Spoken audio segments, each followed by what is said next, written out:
show Adom TV ne yeto so na ye de akoye nsem foforo mu na nrasebedwafo mu bi enenei wodo wano atomo ebie wone ma hodo bi ayekra ba man yi mu a bill said da so no ano eden wo se braso e wo sampanifo de won asifo no ye bibi efa ho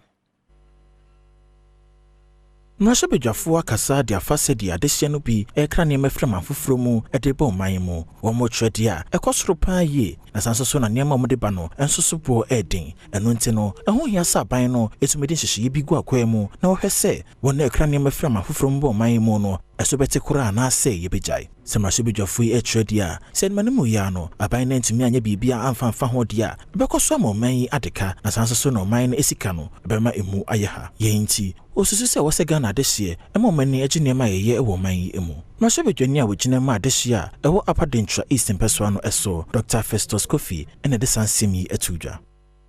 because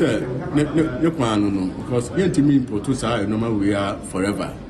na indiano so no ye ne ya na eketi jobs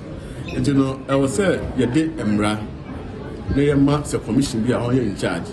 say rice the import to ye ma the next 5 years ye be facing out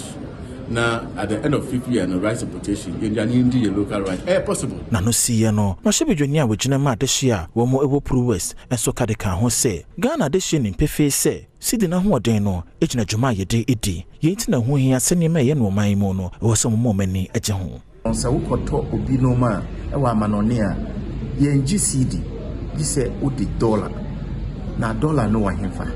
say yetimi ye no ma wo Ghana